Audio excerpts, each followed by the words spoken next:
All right, guys. We're live now. Fucking hell, it's been a while. It's How been the Yeah, hell it's was been it's the been cool. too it's been anyway? it's been Is this too season long, two boys. over yet?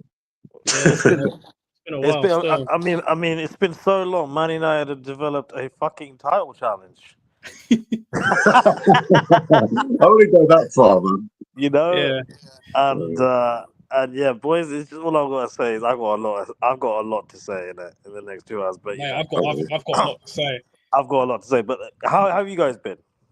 Well, I'll jump in first. Top of the league, 4 points fucking clear. We're doing great. We're doing great. We're doing great. But it's too early to be saying we're going to win the Premier League. I can't believe it, man. It's been actually the perfect weekend of football. Um, Liverpool lost, Chelsea lost, Man City lost, and we won, and we kept another clean sheet. And that's, what's crazy, yeah. You know what's crazy? There's a Liverpool guy I watch sometimes. His name's Don Hassam, yeah. I think he's from Saudi Arabia, so he's a funny guy, yeah. And he was saying that Arsenal have conceded the same amount of goals this entire season than Liverpool did yesterday. And when I thought about it, I was like, wait a minute. Liverpool conceded 3 goals yesterday. We've conceded 3 goals all season. That's a crazy stat.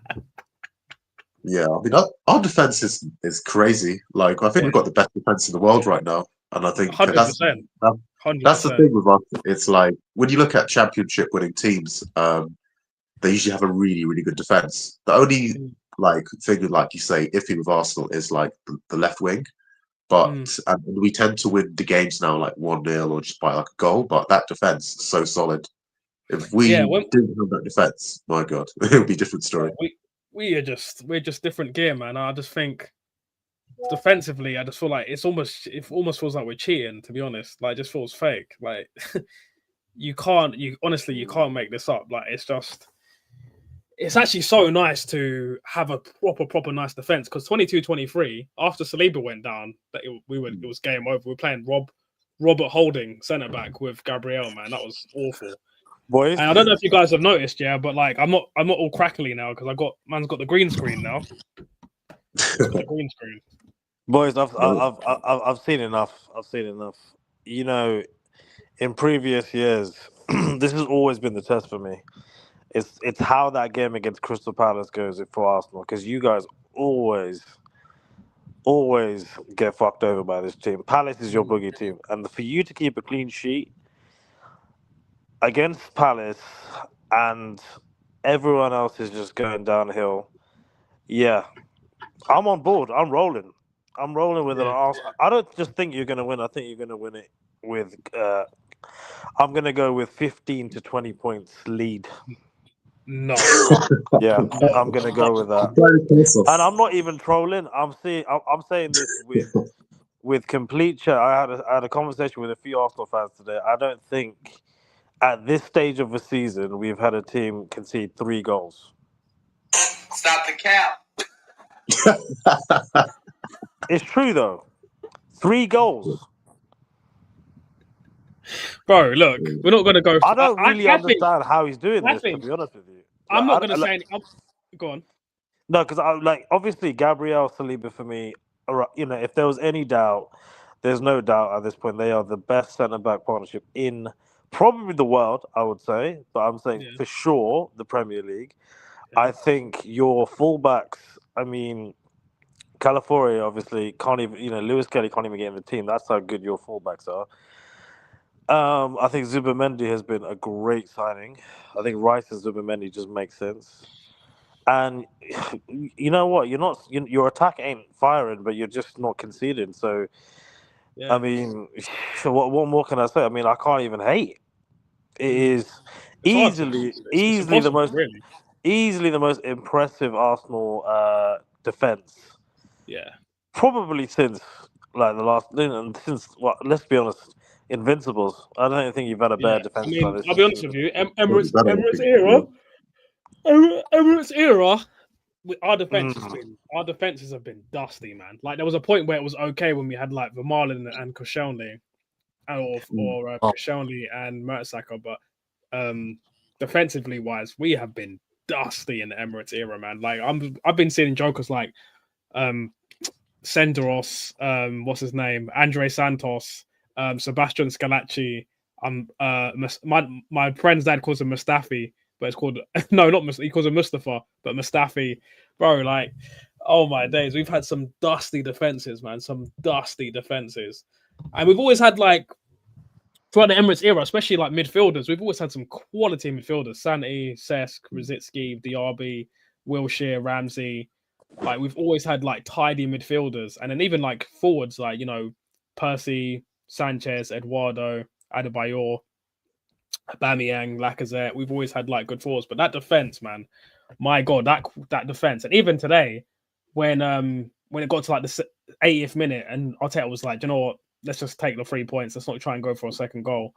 He brought on Lewis Skelly and then Hincapié, and then they merged into a back five. So we had like Hincapié, Mosquera, Gabriel, Timber, and Lewis Skelly, and I just thought, wow. It's literally just a great wall of China. You are not getting through that, bro. Like, and then you've got Zubimendi just like popping up in the right places, tackling.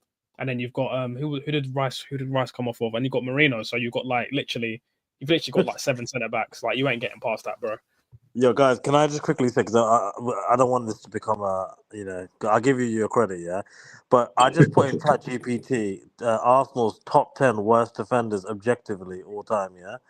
Do you think you can get all 10? I think so. I think so. I reckon we can. Yeah, I think between the two of us, we definitely can. All right, what do you want to have a go? I'm gonna have a crazy swing. Nelson Vivas. Nelson who? Nelson Vivas. He's this Argentinian guy. Everyone forgot about him. Like I think he had a nightmare game against Leeds, but I might be going way too back. Well, he's not on the list. Now this, he's at the club for that long. He works for like Simeone now, ironically, at Atletico. Okay. But I remember he had a nightmare game against Leeds, and they sold him or something. What about more of the obvious candidates? I mean, Ty, you mentioned a few of them there. Okay, Mustafi's got to be on there. Scalacci's got to be on there. Scalacci's number 1. Scalacci's the worst defender. There you go. Yeah. Wow. Who did you just say? Mustafi didn't make that list, unfortunately. That's crazy. Really? Yeah, you've got worse defenders than him. Did you just say Andre Santos? David Luiz wasn't that bad. Yeah, Andre Santos is he's number 6 on that list. David Luiz is not on that list. He's not that bad. David Luiz wasn't that bad. We won an FA Cup with David Luiz, man. Put some respect on Sideshow Bob's name, mate. Yeah, guys, you really had some really bad defenders here, man. This list is pretty bad. Rob Holding might be on there. He's not on there. Callum Chambers is not on there. Oh shit! Who's on there? I know someone who has to be on there. Pascal Segan. Pascal Segan is number 2 on that list. There you go. He says, big, slow, limited technical ability, often exposed by pacey opponents, and as seen as a stopgap rather than long-term. As a bonus fact, absolutely scared of Drogba as well. That guy was terrified of Drogba, man. That guy had a Drogba phobia, man. I'm not gonna lie. I'm not even gonna hold that against him, to be honest, because what Drogba was doing to you, man. Yeah, if a 6'2.5" big Ivorian guy's run at you, you don't want that smoke, fam. What's that stat that Drogba had? Didn't Drogba score in every final against you lot or something? No, he scored. He's played in 11 finals and scored in 10 or something. That is crazy. Yeah. If you want someone to score in a final, in my opinion, there's 2 players. There's Cristiano Ronaldo and Drogba. And Drogba, yeah, I'm with that. Right, you got 3 so far. So come on. Mikel Silvestre. Yeah, he's number 9 on there. He's number 9 on there. Yeah. He was doggy. Oh, I've got one, but he's a right back, so it still counts. But Carl Jenkinson? Nope, he's not on there. What? Although he was dog shit. Traore is on that list. Armand Traore, number 7. Yeah, do you know why he's on there? Because of that, he was at the 8-2, mate. Fucking hell. He was playing left back at the 8-2. Who else is on there? There must be some dusty defenders, man. Some dusty defenders. I'm gonna give you a hint. I'm gonna give you a hint. Greek. Oh, what? Papadopoulos. Socrates. He wasn't that bad. He was alright. And Socrates. I'm sorry, it's the same player. It's the same player. Yeah, it's the same player. But yeah, but Socrates wasn't that bad. He was not that bad. He wasn't great, but he wasn't that bad. What's the other guy? The guy who went to West Ham? Is it Mavropanos or something like that? Mavropanos, yeah, Mavropanos. Nah, he's not on here. He's not on here. You got Yeah, number this is 4. good. You haven't done. I think number 4 is a bait one. Who, Gallus? Nah, come on. Nah, Gallus. No, Gallus was bad. He just had a Gallus was meltdown. decent. He just had a meltdown. That was it. Oh, it's not just centre backs, is it? Is it only centre backs? No. This is everyone. Okay, is Abue on there? See, I feel bad about Abue because he's such a legendary guy. Yeah. I don't think he was that bad. I don't think he was that bad either, but I just feel like he'd be on that list for whatever reason. He's on that list. Another one, another African guy. Was it him that lost his like fortune to his wife or something? Ex-wife? Was that someone else? He did. Yeah, he did. Oh, he lost all of his money to his wife. Abue got done dirty. He said he said after his divorce he couldn't even get on. He couldn't even use his Oyster card, bro. Yo, how are you going from getting 10 bags a week to no Oyster card? That is crazy. My man was on. I think at his peak he was on like 35 bags a week, man. Yeah, that's crazy. This was before like Hakimi showed people the way. So like it was. Yeah. Listen, if I ever get rich here from this YouTube channel or whatever. It's gotta be my mum. All of my money's in my mum's name, man. Hakimi method on lock, mate. On lock. Right, you got 2 defenders. You got 2 defenders you gotta get. You got 2 defenders left. Yeah. Number 10 and number 4. Trying to think of any like bombs we've had as fullback. I mean this would be stretching your Arsenal knowledge. It's not I've heard of these names, but I don't know if is it like Ignacy Mikel, Rayo Viazzi, whatever? Nah. None of these guys. They even know they're defended. Just random players. Nah, we've got Scolacci, Sigan, Senderos, Abue, Santos. Wait, how is Senderos going? He wasn't that good. Huh? Senderos is terrible, bro. Senderos is I just don't remember him. Shit. I remember he could speak like every language or something. He was like the interpreter of the dressing room or something. Yeah, he's a cheerleader, not a player, mate. I believe one of these players was English. Callum Chambers? Nope. Not Carl Chambers, not Carl Jenkinson. Who? English defender. Both of these players, their first name begins with J. J. What, their first name? Yeah. J. I was thinking Gibbs, but I don't even remember what Gibbs was. It was that bad. It's Kieran Gibbs. Oh yeah. Right, Kieran Gibbs wasn't even that bad. I'm gonna give you initials. JD. Justin Hoyt. JD. JD. That's the initials. JD. Who the hell was JD? That might be tricky for you guys actually. That one. JD. Right. The other one is JH. Yeah, Justin Hoyt. Justin Hoyt. Yeah, Justin Hoyt. Yeah, we both got that one. Justin Hoyt. Yeah. Yeah, the back of your mind. Justin Hoyt English? Yeah, he is. He is. Yeah. Yeah. JD might be a bit tough. JD. Give us a clue with JD. He's not old. He's last 10, 15 years. No, I ain't got that. This is gonna be Johan Juru. I forgot about him. He was awful. I forgot about him. Bam, Johan Juru. I completely forgot. He was Swiss. He wasn't English. He was Swiss. He was Swiss, man. That's why I didn't get it, because I was thinking, who's English? And this is why it might be Juru, but he's Swiss. And this is why I always say, when we always get defensive about players and we want to keep players, like, look at where you lot are now. You got 4 defenders. You can't even put these guys in the same conversation. No, none of those defenders would ever get on this list. Would even get in the squad. Forget the list. The squad. None of these players would even make any sort of. So your Arsenal defense right now. I mean,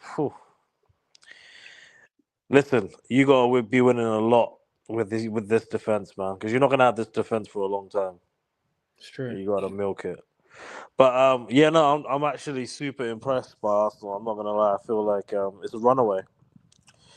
Only team I can see causing a threat would be City, but I mean today's result, albeit it was against Villa, who are technically on the same level of form as Arsenal. They've got 4 wins in the last 4, same as Arsenal. But I think Liverpool aren't going to do it. Chelsea aren't going to do it. Sunderland, Yeah, you never know. You never know. Bournemouth. I mean, the top four right now is kind of mad. Spurs, Bournemouth, Sunderland, and Arsenal is a bit crazy. It is a bit So crazy. yeah, I'm how are you surprised. guys? How are you guys feeling? Are we excited or I cautious? don't know about Kurdish, but I'm not quite excited yet. I'd say I'm happy with the results. I'm happy with the clean sheets. I'm happy with the defensive record. But the only thing that kind of stops me from like being like with chest and stuff is two things. Number one, offensively, I don't think we're good enough. People keep saying like Flopperez and all this stuff. The reason why Glockerez isn't banging and he's not being a bagsman is because we're not playing to his strengths at all. We're trying to turn him into Havertz, and he's just not Havertz. He's Gyökeres. Like the reason why we bought him is because he's an out and out old school centre forward. He's a brute with a deadly finish, with deadly finishing. And secondly, like if we don't score from set pieces, I still can't see how we score from open play because a lot of Arsenal fans are excited saying Arteta deserves credit and this and that, and I do agree with that. But the problem is it's early doors, and I've seen this before where we were getting wins that like these marginal wins that we probably shouldn't be getting. But the fact of the matter is, I don't think this football's sustainable. I think I've looked at previous seasons where like a couple of things have like crucial things have not gone our way. It feels like everything's going our way at the minute, and that could spin at any moment, and it could just go from like really, really good to tapas pulis again. Like it's the margins are so fine. So I think for me, I'm happy because again, haven't conceded a goal at the Champions League. We're not top of the thing, but we've won all of our games. Just like goal difference kind of thing. We've got a pretty good run. We've got Brighton on Wednesday, the Carabao Cup, and then I think we have Burnley away, which should be 3 points, and then we have Slavia Prague, which should be a nice little 6-0. But again, and obviously Madueke comes back next month. So does Havertz as well, and then Jesus comes back in December. So and then Odegaard will be back in December as well. So we're talking about if we're top of the league, still through to the Champions League, but in the qualification bit, so we don't have to play any of the group phase, like the league phase, like playoff games. So we've got extra time to rest. We can be in a situation where we've got a really big squad and we're attacking on all fronts. But for me, I do want to see that 22-23 Thomas Partey progressive football sometimes, man. We can't be doing the set piece FC ole all the time because it's not going to work. Because I remember, who did we play last season? And we tried to do the quarter thing, and we had I think about 11 corners in the game. It just didn't work. It was Newcastle in the Carabao Cup semi-final second leg. We just looked like nothing was going to work. To be fair, defensively the squad was still thin, but I just don't think this is sustainable. Curtis, do you want to come through? Yeah, I mean, I think for a team challenging like at the top of the Premier League, top of the league, it's quite worrying that we generally do struggle to like score goals from open play. It is a bit strange, and I agree in that sense. Our over-reliance on set pieces and like a very solid defense isn't sustainable because there's going to come a moment where there's a little lapse of concentration, or you just get some freak goal or deflection or something, or the referee gets the wrong decision, VAR goes the other way, or something like that. Because these days now, the rules of the game is so open to interpretation, and you think VAR would make things easier, but there's everything, like this and that's a foul, this and that's not a foul. So we've been quite fortunate lately in terms of, obviously we're playing well, we deserve to keep picking up the points, but in football you also need a bit of that luck as well. You need things to go your way, and then it's a long season, things can change very easily, and as Ty said, it's very fine margins. You'd like us to win games a bit more comfortably as well, maybe a 2-goal cushion. At the moment it's just like 1-0, and you're like, where's the goal going to come from? Saka seems to be like the outlet, and then if you mark Saka, it's very difficult to score from then from open play. The injuries kind of helped us a little bit in a weird way. So we had Havertz out injured. That forced us to get Eze. Then we had Odegaard injured. That forced us to play Eze in, the role where I think he excels in, which is like the attacking midfielder role. Yeah. So injuries have kind of helped us in a kind of strange way. But yeah, I would wish we had a bit more depth on that left-hand side. And it seems like if you see us in the Champions League, it's a different story. It's a different level of opposition. Premier League teams, it's different. There's the low block. It's more physical. people defending like really well and stuff like that. In the Champions League, we seem to score a lot more goals, and we score from open play. It's different, so it does give us that sort of false security thing, like, oh, we're okay attacking wise. But I feel like in the Premier League, no, we need to like have a game where okay, we win 2-0 or whatever, because I don't think it can go on like only conceding the amount of goals we've conceded is a great stat. It's great, but come towards the end of the season, players going to pick up injury, players going to get tired, not going to be able to sustain this level of performance.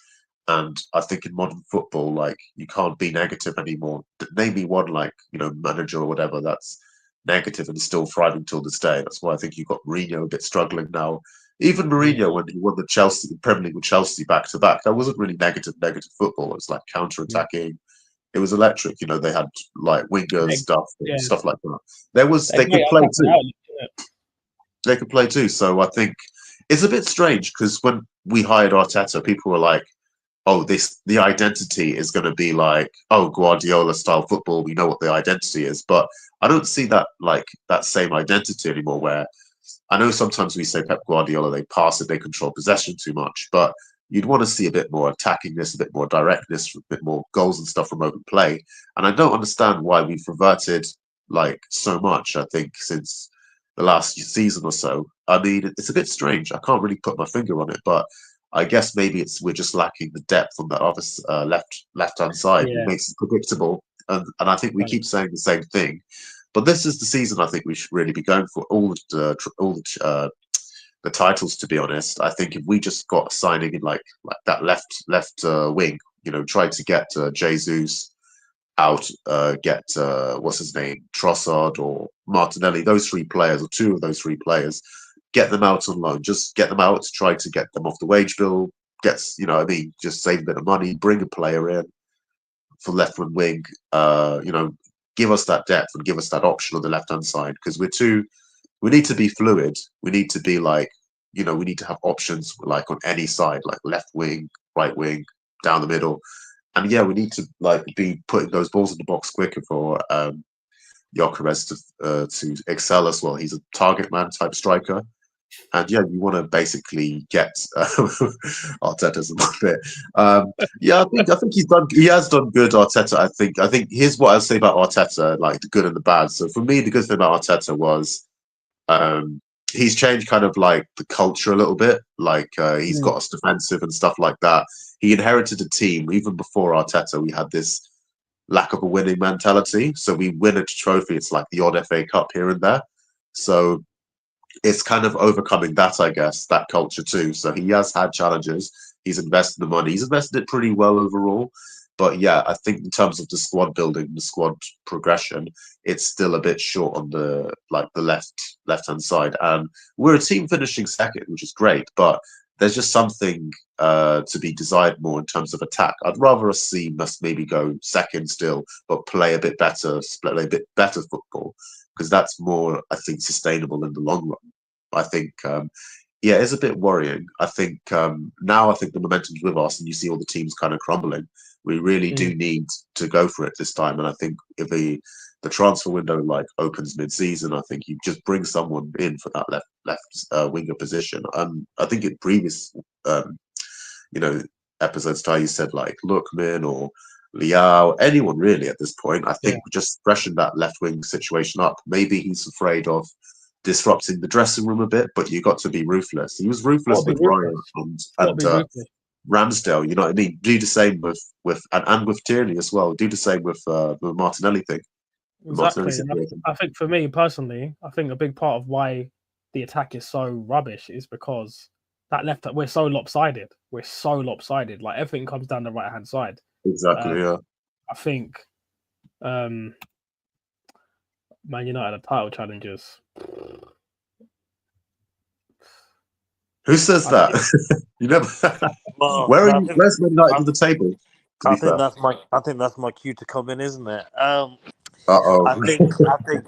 No. Can I just say also in terms of? No, we give you guys your flowers too. Like you didn't help us. I'm not going to talk about United yet. I'm gonna just quickly. I also want to talk about Arsenal's deficiencies first as well. I think Arteta has clearly identified that defense is the best way to win the league. this year. Mhm. I think realistically, to have all those attackers that you guys have bought, same issue with Liverpool right now. They've got two world-class strikers in there right now. They've got Wirtz, they've got some decent winger options, but they have bought a lot of attackers in one go. Similar to you guys, I think to get the chemistry and balance right, it's very unrealistic to expect that to come within the first 8 weeks. So I'm going to give Arteta some grace. Just like I'm going to give Liverpool some grace. I think the attackers will come good. I think Gyökeres is a quality striker. So in terms of the other question in the chat around should Arsenal have signed a proven Premier League striker, I think there's definitely room to achieve that in January. Like, I think investment in January is going to be very important because I think we're close to PSR though, so I'm not sure if that's possible. That's why. Well, you mentioned Jesus coming back. I think personally, Jesus is not someone you should be relying on. I think Havertz is a very good backup option. I think if Gyökeres doesn't continue scoring, I think you've got to trial Havertz because let's not forget he had a good run prior to Gyökeres coming, so we shouldn't overlook that. And I think right now, if you look at what's happening, in my opinion, from looking at these Arsenal games, I think teams haven't figured out how to unlock this Arsenal defense yet. I think that will come. So strategically, if I'm managing, for example, you guys mentioned that you're playing Burnley or you're playing who's the other team that you got coming up? Burnley and who else? We've got Burnley, Slavia Prague, and then we've got Brighton in the Carabao Cup. Then we've got Slavia Prague in the Champs, and then we've got Burnley away, then Sunderland away. So Sunderland, for example, if I'm a Sunderland manager, I'm looking to not concede against Arsenal because I think everybody's looking to not do that. By the way, I think a draw is very achievable against Arsenal right now because I don't think you're scoring one or two. I don't think you're scoring 2+ goals a game. But the problem is, you say that we're still the second highest goal scorers in the league, though, which is crazy because I feel like we don't. That's crazy. No, that's actually crazy because I would not have guessed that if you hadn't have said that. But just looking at your games, I think there's been a little dip as of late. I think you started off well. I think there's been a slight dip in terms of your attacking options. I think Odegaard basically and Eze. I think Eze slightly imbalances your team a little bit right now in terms of you almost feel obliged to play him because you've spent money on him. But the thing is, I don't know what his fixed position is right now. He doesn't look absolutely.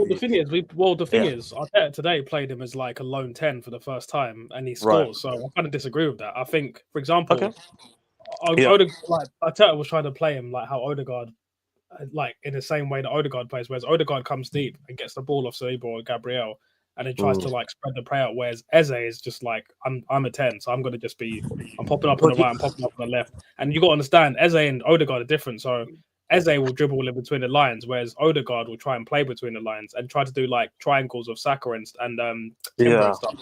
Eze is just like, give me the ball, let me beat 1-2 man, shoot, or beat 1-2 man and slip in Gyökeres. That's why. And you got to remember, because we've not really had that profile in the squad, it's like the players need to adjust to. Sometimes it's going to be this, sometimes it's going to be that, and that's why I feel like I don't want to make any assumptions about where we're going to be until December, January, because I feel like little things. Madueke will come back, Odegaard will come back, and then we can see what's really going on with the squad. So that's why I'm not, even like I said, I'm happy, but I don't want to make any assumptions. You know what I mean? I think you make a good point about Eze because I think I spoke to someone today about Odegaard, and I think we agreed that within the system that Arteta plays, not just Arteta, same issue with Wirtz, for example, at Liverpool. I don't think Wirtz is being as effective as he could be.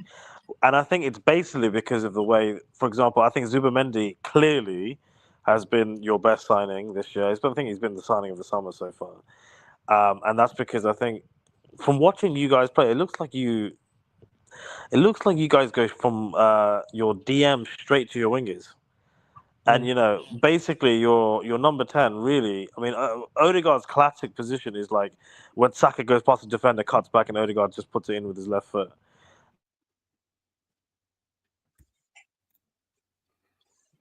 I mean, I don't like this question because I think it's a stupid question.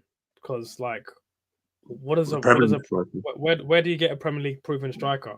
Where do you get them?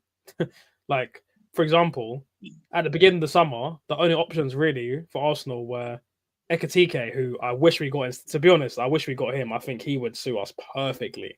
Like, I'll be honest with you, if we had Ekatike, we would have won every single game by now. I'm not saying the reason why we lost against Liverpool is Gyökeres' fault or anything like that, but I just think Ekatike, like you said, I think he's a mix of Fernando Torres and Thierry Henry. I just think he just has that je ne sais quoi that not a lot of forwards have these days. He's just so techie, and he's 6'4" as well, so he's even taller than Gyökeres.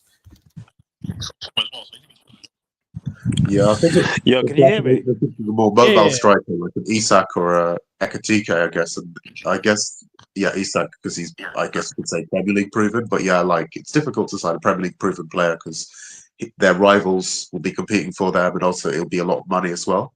So you think Gyökeres costs a lot of money, and how much money trying to get someone from a Premier League rival is going to cost, and they're not going to want to sell them, and they're going to throw every, trick in the book to get you to spend a crazy amount of money. Exactly. And even with Isak, yeah, it was difficult to get him, and he's kind of taking time to adjust because he wasn't training with Newcastle, so to get out of that club, he kind of had to force his way out as well. So it's been a bit of an awkward move as well so far. You know what? Looking at the top goal scorers this season, yeah, we've got Haaland in there. Semenyo is the only one really looking at it because realistically, you're not going to sign. Actually, you say that you could have got Mateta. You could have got Mateta. You could have got Mateta and Semenyo. And okay, you wouldn't have got Gyökeres, but you would have got Semenyo for what? I would have said 40, 50 million. I'd say 50 to 60. 50, you would have got Mateta for slightly more because he's Palace would have probably charged you a little bit more. I just feel like you could get one of these two in Jan. I think so, and I think for me it has to be Semenyo. It has to be Semenyo. I think we can survive with Gyökeres and Havertz and potentially Jay Juice as a third backup striker and a cup like Carabao Cup and FA Cup striker. But for me, it has to be Semenyo for me. Can I be real? Jesus for me he's just damaged goods for me, man. He's a great player. Don't get me wrong when he's fit. But he's just too inconsistent. I think you get rid of Jesus, you probably get him for 40, or probably 50, 60 if you send him to Saudi. And use that money, get Semenyo, and it's done. Honestly, I think it's done if you get him. No, I don't want Jesus for the club anymore. To be honest, if it was up to me and it make it a FIFA Ultimate Team world, I would sell Jesus, I would sell Trossard, and I would get I'd get Semenyo. And then I'd go get Lookman on loan. I'd get Lookman on loan as well because Lookman can play striker and left wing. So, and the thing is, he's in Turkey right now because he fell out with the Atalanta coach, so he's on loan at Galatasaray. Right. We could have literally got him for free, bro. So for me, we can get Semenyo. If you can get Semenyo and Lookman for a combined price of like 80 mil, then I'll sell all the wingers. I'd sell all the wingers on the left. How old is Trossard? Trossard's 31. He's a good squad player for you guys, though. That's my only thing with Trossard. He is a good squad player. So he's a good squad player. So for me, it's like I'd say get Martinelli the fuck out of here. The problem is that there's too many Arsenal fans here that because Martinelli's in a bit of form now, they think that like Martinelli's back, blah blah blah blah. There's like Arsenal fans are so disillusioned by like a little bit of form. He's got 3. I think every single Champions League game we played this season, he scored a goal. And people are saying 22, 23, Martinelli's back, and I'm just like, bro. If you watch Martinelli play, this guy can't dribble with both of his feet. It actually infuriates me that a professional footballer playing for my club cannot dribble properly. It's so frustrating. Like he's so one-footed, it's disgusting, and his head is always down, bro. I can't have a player like Martinelli win a Premier League title. That's just me. That's just that just don't feel right. I think, for example. I think even a Ego Thiago from Brentford who's doing up bits, man. Like, no, you know who is good? Kevin Shard, mate. Kevin Shard, he's good, mate. Is he Bundesliga? No, it's Brentford. He plays for Brentford. He scored against Liverpool. He plays for Brentford now. Yeah, Kevin Shard. Yeah. Yeah. Okay. Yeah, boys. I think there's options there, Jan. I don't want him to put another fucking Ollie Watkins bid last minute. I think, get it done early. I think that the Ollie Watkins thing's that's been and gone now, man. Yeah. Yeah, there's a similar profile like what's his name, Gyökeres, and I think Gyökeres may be slightly better. I think, and Ollie Watkins, I don't think he'd want to come to Arsenal as a backup striker anyway. No, he wouldn't. He wouldn't. He wouldn't. I mean, if you position it like a Premier League winning opportunity, then I think he would. Yeah, that's the thing. If you go and win a title, And also, it's Well, if not you're in a just position the to win a Premier. title, It's not just Premier League. It's Champions League. I think you guys got a great chance to win the Champions League this year. Honestly, I've been would saying you that. say? I've been hearing all these bookmaker things and making Arsenal the second favourites. Would you agree with that? I don't know. And Is that Barcelona actually the favourite? official? Is That's that official. It's a book. Can we get the actual official odds up for Arsenal? Like where are they in the odds? All right, let me get up, you guys. Because I feel like Arsenal are. I mean, I don't know about you, Kurdish, but I feel like I can't really name another team. I mean, there are good teams. I You think can there's say a PSG. PSG. You can say a PSG, but I don't know. How they Bayern, doing? I don't know. Look at their stats right now. Maybe Bayern Munich. I don't know. Bayern It's been just looking like good. because I think a lot of these like European teams, I think they have an advantage because they play in maybe a slightly less demanding league. Not to like downplaying their leagues, but I feel like the Premier League wears teams out because like it's such a rich and competitive league, and I think like you don't really see English teams win the Champions League and like go to the final, win the final as much as you do anymore. Like you see Real Madrid doing it; they got the know-how. You see PSG or Bayern Munich now. So like I reckon I wouldn't be surprised if it's not a Premier League team that wins the Champions League. But yeah, like that's the thing. I think playing in such a competitive league can wear teams out. I think, and they get tired or something. Yo, Bayern are 8 for 8. Who's the favourites? PSG. Yo, before you say it, can I just tell you the Bayern Munich stats in the Bundesliga? Go on. They Oh. conceded 4, scored 30, won 8 out of 8. Yeah, but come on, bro. It's the German league, man. Like, that's not even. And Kane's in the form of his life, bro. No, but the German league is. Would you say the German league is more competitive than the French league? Oh yeah, but like yeah, there's not still by the that Spanish much, league. There's still the Spanish league. There's still even like the Italian league is more competitive. I would say than the German league. Because to be honest, outside of Dortmund, Leverkusen, and Bayern Munich, I don't really see the German league as much of an upgrade on the French league because, like, the French league still has Marseille, still has Lyon. Actually, not Yeah. Lyon are dusty now. Actually, to be honest, they got packed Or in by Man United. PSG, obviously, they're the best team in the world. You know, they won the Champions League last season, so they're the best team. They're the best team in the world because of winning the Champions League. And yeah, they've got decent teams, but like, let's be honest, outside of Dortmund, Leverkusen, and Bayern Munich, what other German team do you look at and go, that's a decent side? What in Bundesliga? Yeah. I'm looking at it now. Out of who? Dortmund? Who? Out of Dortmund, oh, sorry, whoops.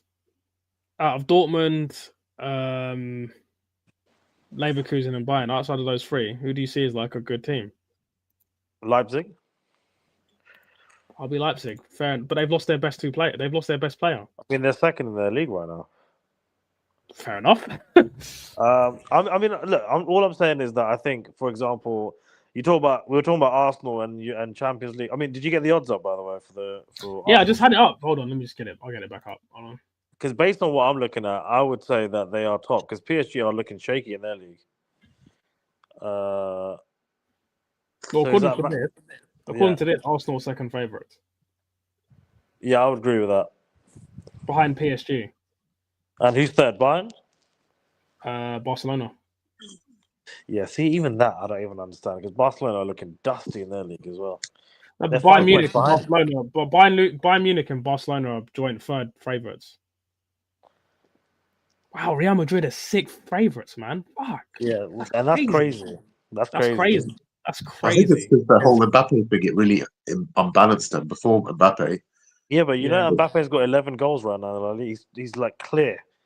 Yeah, he's on fire, but I think it's kind of like disrupted like the rhythm of Vinicius now. I think like because Vinicius was used to being the star of the team. Now I think it's probably weird for him.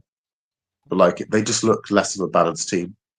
I think also maybe Ancelotti, like Ancelotti had is coming to like sort of I don't know. Sometimes you need to kind of go through a new cycle, I guess. Wait, So maybe you know that's what it is. Ancelotti's left Madrid, yeah? Huh? Yeah, I know. Ancelotti's it's Xabi Alonso now, isn't it? Yeah. But yeah, I I don't mean, know. Maybe it's a process, I guess. Might be one of those things where they're like kind of in transition. there's other teams also. You got to give Inter a sniff as well. They've actually not conceded a single goal in the Champions League yet. Neither of Arsenal. Neither of Arsenal, but they've scored one more goal than Arsenal in the Champions League. Don't know who they Yeah, played. To I be don't fair, think that. I don't who, but who have they played though? yeah, no, I was going to say I don't know who they've played. We can probably just They fact played like check some that. random Swiss team or something. I Yeah, thought. they played some like Was some like some it Gillinghams you? under 13s or some nonsense. And have they played that Saudi team, Kuwait or whatever it is? Korebag. No, not Carrier Bag, Crate. It's like that new team that's doing the champions. Yeah. Carry it back. That's so disrespectful, I man. think that's an Azerbaijani team or something. Yeah. Yeah. Hey, they beat Benfica the carrier bag. Put some respect on their name, man. Carry it back. Like, look, they beat Ajax away. I don't think Ajax away is easy. I don't think it's hard either. Okay, Yeah, I think Slavia Ajax has got a Prague. weird crisis. Slavia Prague, who are shit. Slavia Prague are terrible. Yeah, they're shit. And they beat Union. Okay, fair enough. That was it. Union Gallant. Saint-Gallen. They're rubbish as well. They're rubbish. They've only been in the Champions League for 2 seasons, I think. Yeah, so it just backed my point even more. I think Arsenal. I mean, listen, you get your defense continues. I mean, I disagree with you, Ty. I think this defense is sustainable. I think the defense is sustainable as well. No, I was just thinking because I think you were saying you don't know if it is. No, I don't think the attack is just. I don't think like the 1-0 wins and the lack of attacking prowess and a lack of Thomas Partey 22-23 progressive football is that for me. If you can get the balance between this crazy defense plus the Thomas Partey progressive football, bro, I think we win the league by February if we could get that going. Because the only reason why that stopped working in 22-23 is because Saliba went down. Saliba went down today. Mascara came on. I forgot Saliba was even off the pitch, bro. And if Mascara went down, Hincapié comes on, and I'm just like, okay, cool, whatever. And if Hincapié went down, then Ben White comes on, and I'm just like, who cares at this point? Yeah, especially like in the Champions League, it's a knockout competition. Let's say you come across, I don't know, Barcelona or something, and you're like, you got a great defense, but you're not scoring goals. Let's say 0-0, you end up going to penalties and you get knocked out then. You know what I mean? You need goals to kind of like get you over the line. But yeah, of course, the balance needs to be right. But like, I think it's almost like a cartoon at times, like how reliant we are on like, like set pieces and stuff. Like it's amazing though. Like it's almost like like you said, Tyler, like we got a cheat code. I think even Simeone was like praising like Arsenal about how good we are defensively and at set pieces, which is crazy. It's crazy. You know what I mean? It's like the best compliment you could get defensively. Someone like a Mourinho or like a Simeone, they say, "Oh, you're like the best in the world at this sort of thing." But yeah, like you need to be good at both aspects of the game. I can't remember a team really struggling like we have to create like clear cut like chances from open play and going on to win like major titles. I can't really think about it. Even if you think of the really like the Jose Mourinho teams like Inter Milan or the Chelseas, you know what I mean? They had strikers and they had attacking players, still to finish off. Yeah. Just having a look at Arsenal's, because I want to answer that question about the league and the FA Cup. Just having a look at Arsenal's fixtures. From 8th of November to 30th of November, there's 4 very key games. So you got Sunderland away. I think that's key. You got Spurs at home. North London derby. We've only lost to Spurs once in the Emirates era, so I expect that to be 3 points. Right after 3 days after that, you got Bayern at home. I don't care as long as we don't lose that game. I don't really care because we're going to go through the top 8 anyway, so I don't care. And you got Chelsea away. I think those 4 games. I hate Stamford Bridge. Yeah, those 4 games. We should make a prediction on that because I think that's a good 4-game prediction. I reckon you get a win against Sunderland. I think you draw Spurs. because I think I don't know. I feel like Spurs have got something about them this year. I think you draw against Bayern, and I think you beat Chelsea. Fair. I mean, I probably agree with that. To be honest, I probably agree with that. Because I think you know what I think with Spurs, I reckon they can defensively hold you, and so can Bayern. If you I don't think you're scoring against those defenses with the way you're currently playing. No, but we always beat Spurs though. We always beat Spurs at home. Always. We could Always. get like a goal. And you got to random remember, goal you got to remember in the North London derby, in the North London derby, form, attacking prowess, manager, that none of that means nothing. It's just about who wants it more. And at home at the Emirates, we always want it more. That's why we've only lost once in the Emirates era, mate. Yunus Kabul 3-2. I'll never forget that. Pissed me off so much, fam. Yeah. I'm going Arsenal and City for the league and FA Cup. That's my answer. I'm actually going to surprise everyone. Arsenal to win the League Cup and Man United to win the FA Cup. Well, What about you, Curtis?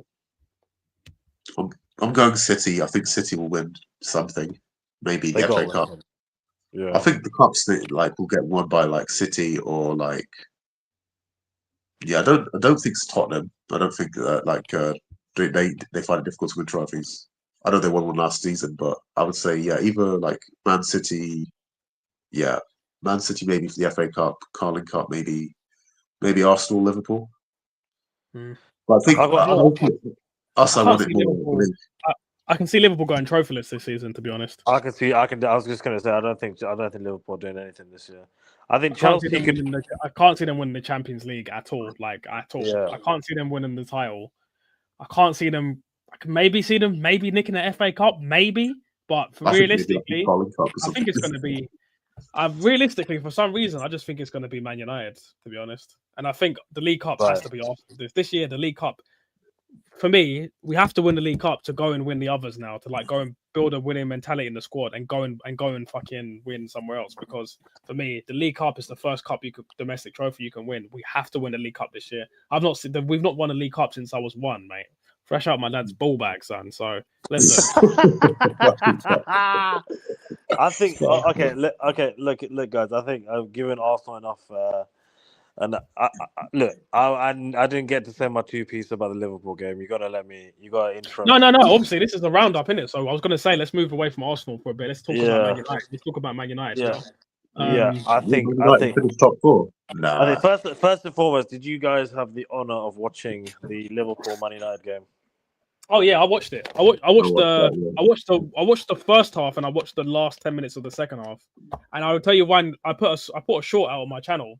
When it's literally just me looking at. It's just literally me doing this, just looking at Harry Maguire. I saw that. Yeah.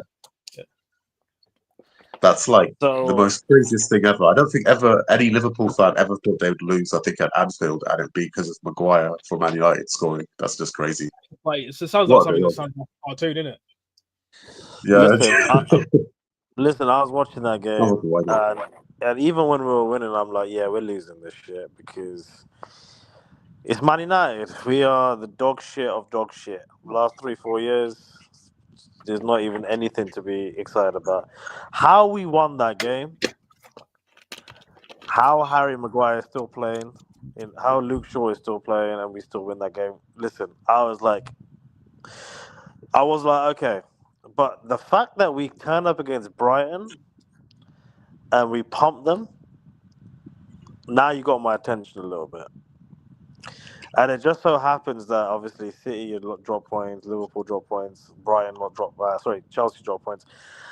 Is it too early to call Man United title challengers? That's what I want to know. I think firstly, you need to win 5 games in a row so that guy can get a haircut. That's number one. I mean, we're 3 games in. You know what your next 2 games are, right? Remind me. I think one of them is Forest. All I know is that one of them is Spurs away, so that's the 5th one is Spurs away. We're beating Forest away. Let's just get that out of the way. Okay. You beat Forest because they're rubbish. Yeah, they're shit. They don't even have. Who's their manager right now? I don't even know who their manager is right now. That was the funniest part of the weekend the other day when I walk in the room and I see Ange has been sacked. I'm like, brother, you just stepped through the door. How did you? I Yeah, mean, he what said, happened he said, there? he said in the press conference, he hasn't even bought a yard yet. Man's homeless and jobless in the same week, bro. Yo, he's I still feel living sorry at for Ants. Spurs Like, HQ. he should have made it clear to them when Sean, it was a 2-year project. Yeah, yeah. Who's that? Who's their CEO? As far as they got, that guy is nuts. that Greek guy. Marinakis. Marinakis, yeah, yeah. That guy just seems like he's all over the place. But I think He owns Olympiacos as well. Yeah. I think, look, realistically, guys, we got Forest next week. Let's just assume Tottenham versus Chelsea. Yeah, one of them's dropping points, I think. Oh, don't forget Liverpool have Man City in a couple of weeks as well. So that needs to be a draw. I'm also just highlighting. There's a possibility of Spurs being Chelsea. There's a possibility of Liverpool not being Villa. I actually think Liverpool. I mean, Villa are I don't think Liverpool are being Villa next week. I could put money on that right now. I don't think Liverpool. I hope they don't. Yeah, and It'd City be nice for Bournemouth. Liverpool to get 5 L's in a row. City Bournemouth. I don't see City just turning up against Bournemouth and winning. Oh no. Bournemouth packed us twice last season for the first time in their history. Packed us twice. Just to be clear, Bournemouth are second in the league right now. Yeah, they ain't gonna just be walked over. So we got a potential situation where we go ahead of City, Liverpool, Chelsea next week, and we go into top 4 potentially. Listen, Man United. Listen, you could be, if things go your way, in a couple of weeks, you could be 3rd or 2nd, mate. And I'll take that. I mean, I'm not looking to challenge you lot, to be honest with you. No, we're way off that. But considering where we were last season, I don't know how we're here, because we started the season shit. I don't know. Can you? Is there? I'll throw this scenario out there. Is there a potential mindset shift that may have happened after the Liverpool win? Absolutely. Let me tell you something. Yeah, winning games like that, winning at Anfield. Yeah, the first time you've had one at Anfield since. I'm not gonna lie. It might be 20. Wait, I've got this. It's the first time since 2016. Yeah. Right, that's nearly a decade. Yeah. Yeah. Did you see Lenny Yoro at the end of the game, bro? Man was grabbing Harry Maguire and looked like he was going to cry, man. Looked like he was. It was those type of games. They shift the mindset. Like, for example, if we're in a big game against, like, we say, we're like 6 points clear and then we're playing Man City and they're behind us and we go beat them at the Etihad, bro. That for me, if that happens, and let's say it's March, I'm telling everybody from them we've won the league. We've won the league. Because not only is it we've won a big 6-pointer, yeah, against our rivals for the title, it's like we've put that ball forward in the pack in his own backyard,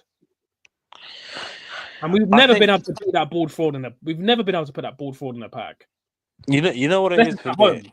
You know what it is for me. It's I've got a couple of Chelsea friends, yeah, that I remember when Garnacho went through the door, and I'm like, yeah, but why would you want to play like that, And I look at the professionalism of Brian Mbeumo, who I think has been one of the stars of the season so far. I look at Cunha, and I think, okay, I'm not completely Amarin in, but I understand now what he's been trying to mold. I think it's all been about the right mentality of players. And yeah, Garnacho scored on the weekend, but ultimately Chelsea lost and we won. And I wonder if it's just to do with that squad chemistry thing. We don't have any of those diva players in our squad anymore. Like, realistically, who's our diva player? Bruno Fernandes. And I never really looked at him as that much of a diva. I just thought he just has a weird attitude, but he's not like a Garnacho or a Sancho. Sancho did bits today for Aston Villa, by the way. See, this is the craziest thing. I didn't even know he played for Aston Villa. He's at Aston Villa. Oh my days. Yeah. So what? Are we rolling with a United top 4 potential by Christmas or not? Look, I think by Christmas United will be 3rd or 4th, and I think they've got a good chance of winning the FA Cup. Because we've got no I European said- football. I said at the beginning of the season, if Man United are going to do anything this season, it's going to be because of Mbeumo and Cunha. And look, Cunha scores, and Mbeumo gets a brace. And look, Mbeumo is that light-skinned bald head, bro. I'm telling you right now, he's getting 20 goals, bro. He's the only person on the planet that I won't call bald fraud, man, because he's quality. He is absolutely quality. Brother, I've always said it, yeah, and I've always been confused why a player like Mbeumo just goes under the radar every transfer window. I'm like, he's literally everything you want. Attitude is right there. He puts in the effort. He links up play well. Cunha is also the same kind of player. I'm like, I just still cannot believe with no European football we got those two players. It's because of Man United. Honestly, if you were Spurs, that would never happen. Because you're Man United. It's as simple as that. Like, Man United fans are so... You know what? Man United fans actually don't realise how lucky they are because Man United fans have found themselves in fortunate positions. One, because you have a 70,000-seater stadium. Two, because of the 13 titles that Alex Ferguson delivered to you. And three, because arguably you're probably the second biggest club on the planet. Obviously, those are three big things. But without those three things, you would be so fried, bro. Honestly, you'd be in a championship right now. You'd be in a championship. Yeah, no, I'm rolling with that. No, 100%. I think last year we were the worst team in the league. Outside of the 3 relegated teams, we were the worst team in the league. So that is fair. But I mean, you have to give him credit for getting rid of these players. I mean, Sancho and Garnacho, they had to go. Rashford, he has to go. Garnacho, I think. Garnacho's attitude stinks, man. I'd hate to have Garnacho at my club. I'd hate to have a player like that. I think Rashford isn't a bad player. I don't think he's a diva. I think he just he was at that club just at the wrong time as well. I think after Ferguson left and that decay. I think he's actually a good player, but I think because he'd been at the club so long, I think sometimes you just need a change. And you need I'll be honest with you. I would take Rashford. I would take Rashford right now at Arsenal. I'm not even joking. Do you know what Rashford represents? Just imagine seeing him do this at the Emirates. But do you know what he represents? He's basically one of those players. He's like a mood player. Like, you need to find the right motivation for him, and if he's on fire, he'll bag you. He'll get you. But the problem is, if he's not in the mood, he just does nothing. And for me, a Brian Mbeumo just gives me consistency. So I look at an Arsenal team right now. I look at that squad because I know a lot of Arsenal fans that would have taken Rashford last summer, and I said to them the same thing. I'm like, why would you want Rashford when you got fucking Eze? When you got, Madueke for me has got a way bigger ceiling right now than Rashford. Yeah, but he's not that effective off the left though. He's way better on the right. He's not that great on the left at all. He's got zero. All of his appearances for Chelsea and Arsenal off the left. 0 goals and 0 assists, mate. So not for me. But for me, I look at for example, I look at a Madueke and I look at an early Saka, right? Before the development that you guys have put in Saka to making the plays now, I can see a Madueke in a couple of years becoming another Saka. I can definitely see that. I think he's a raw Saka. But with a Rashford, you bring him in, and then in a couple of years, he's gone. No, I don't want him for on loan for this season. That's it. After that, we go get Semenyo. I don't know. I'd say keep the money, get Semenyo. You don't need Rashford. I think Rashford runs the risk of just again like it's squad. It's like the same thing with Sterling. Like you brought Sterling in, okay, Sterling. What really came from that Sterling? I mean, overall, you can't say Sterling was a good transfer. Guys, I've actually got a confession to make about the Sterling transfer. Actually, I can't believe I'm going to play this on big internet. Yeah, but let me show you. You can keep talking. I'm gonna play you guys a little segment. Hold on. So basically, when we signed Sterling, yeah, there was a who did I send the voice note to? Oh yeah, I sent it to my uncle Darren. Yeah, so there was a little he sent me like I'll put it on the camera in a second. Hold on. Where is it? Yeah, so basically I saw this on Instagram. Yeah, I don't know if you can see. It was Fabrizio Romano. Yeah, it was him when he announced Sterling, and then I sent that to my uncle, and then I said this to him in this Fabrizio Romano accent. Raheem Sterling to join Arsenal. Here we go. Did you wait? What's going on? Did you hear that? Oh no, like I think the internet just dropped out for a bit. I didn't hear Wait, Oh, was anything. that you? I thought you were just doing a fucking interpretation live stream. What? No. I was saying, I like, I thought, had a voice note, yeah. that I sent to my uncle, and it was me doing the Fabrizio Romano, and it was I Oh. was actually kind of gassed about getting Sterling, and it was me saying Oh this. my days. Raheem Here we Sterling go. to Arsenal. Here we go. That's hilarious. Nah, I'm not gonna You know lie. what? I'm not Yeah, gonna go because on. you know with Sterling, it was one of them ones where it's like I'm pretty sure it was like super late in the window, and Arsenal fans really were like, "Where the fuck is our striker?" And then you brought Sterling in. But in my head, I'm like, again, he's just not the kind of player you want. Not And good it enough. proved to be the case. He did nothing, man. Let's be real. What did Not good Sterling enough. do? Not good enough. I think you know what it was with Sterling. Like it wasn't really like a risk because we got him on loan. You have to remember, like we didn't sign him obviously, and I think even Chelsea they were paying some of his wages. They were that And keen they were to let paying him go. 3/4 of his wages, I think, either half or Yeah, 3/4. so for us it wasn't like that bad of a it wasn't that bad of a deal, but it was kind of like a waste because it's like oh we got this another player. He didn't really do anything, just you know what I mean. But you're still paying him money, so it's like. But in terms of what footballers you pay footballers nowadays, you know, it's peanuts basically. But still, it's a waste. It's just one of those ones where you're like Sterling's if on it came off. 375 a week as well, man. That's a lot of But you fucking gotta dough.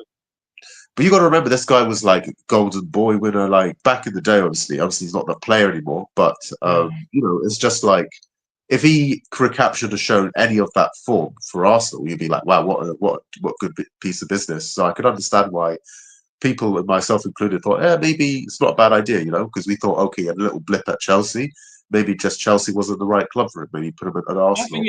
My thing is, Kurdish, when it comes to buying Chelsea players, I'm never going to give them benefit of the doubt because every single time we bought a Chelsea player, it's always ended up working out better for Chelsea. I can never think of a time where we've done an exchange with Chelsea and it's worked out in our favour. It's never worked out in our favour.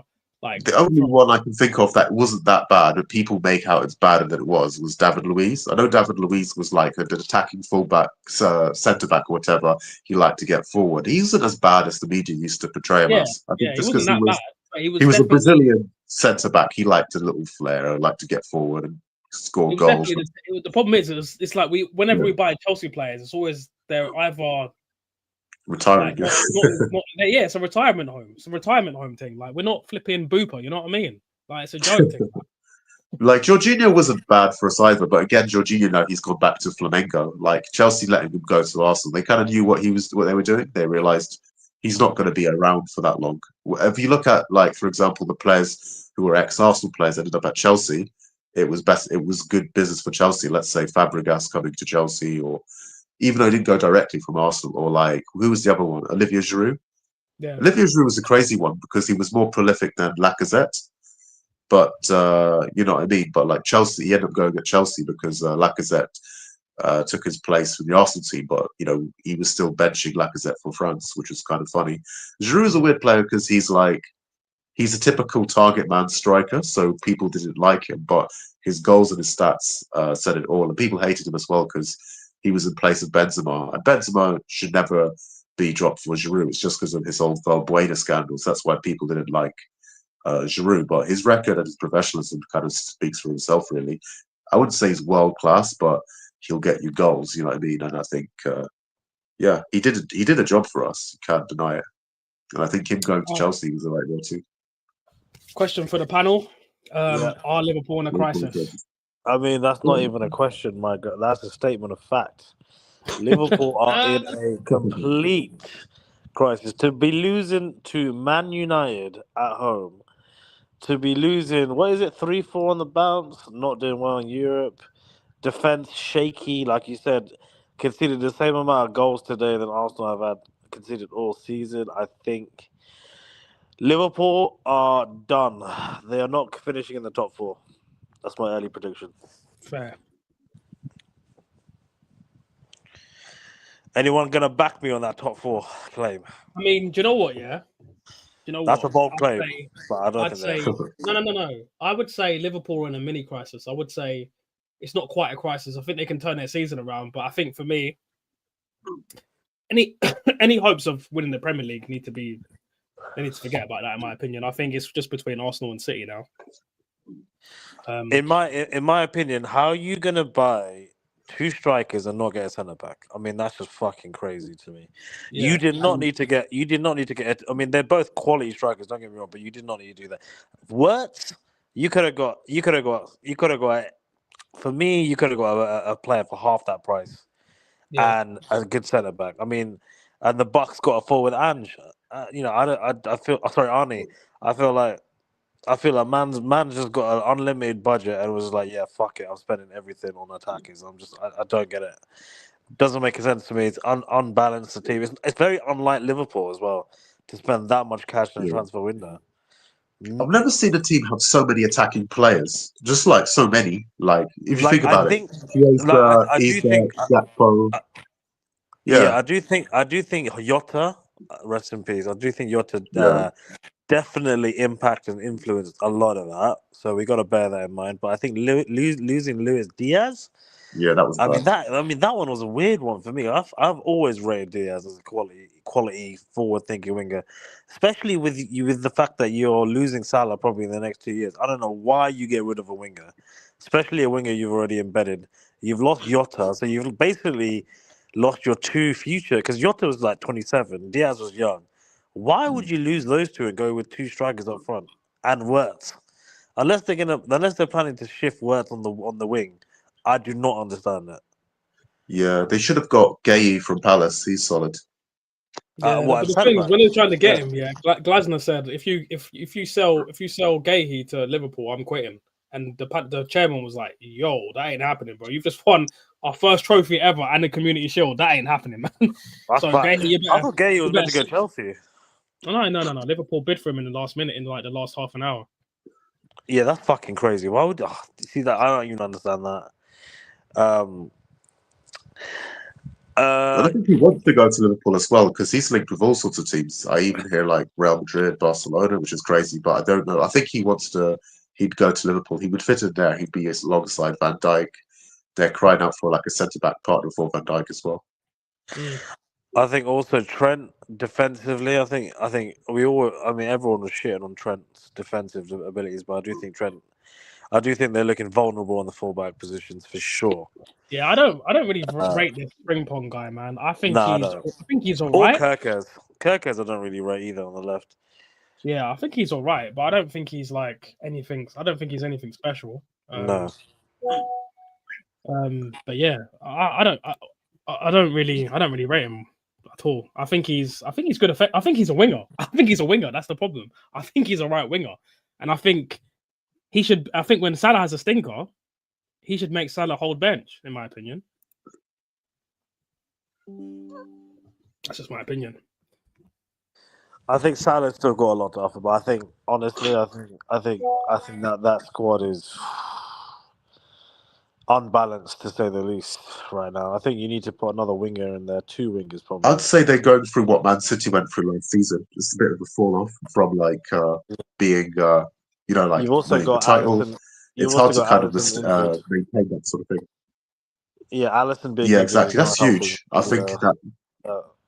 Yeah. Yeah, I don't know this. What's his name? Mamardashvili, the Georgian guy for Liverpool. Yeah. How old is Alisson? How old is Alisson? Huh? Alisson's He's in his 32, I 30s. think. Yeah, 32, I Yeah. think. Yeah, and this is what I mean about like being shrewd in the market. I think Donnarumma is a great signing. To pick up Donnarumma, who's 26. I thought my man was 20 or 32 as well. Donnarumma. Bro, it's because of that. It's Right. because he's like lost 70% of his hair density. That's why. I thought man was 35. When somebody told me he was 25, I was like, could no not believe way. it. I could not believe it. I actually think that's the difference between the City and the Liverpool, like in terms of transfer window. I think Alisson, you got to replace him now, and I don't know if they're even going to be able to replace someone like Alisson. So, yeah, it's not looking good for Liverpool, to be honest with you. I'm actually gonna take that, but I do think they finish top four because I think, that's kind of wild if they don't finish top four. But I don't think they're going to win the league. No. And I don't think they're going to. I think City will be the main challenger. Quickly, Let's just a say, quick. I've got a question for you. If City were to like lose their next, let's say they lose their next game and then they draw to Liverpool, do you think that means that Arsenal? That's it. It's Arsenal's. No, because I think Arsenal's. I think you're having a similar season to when Liverpool won the season a couple of years ago, when they were just storming it. And yeah, but even then, when they were storming it, it's only until like February where we actually thought, yeah, actually it'll be easy for them.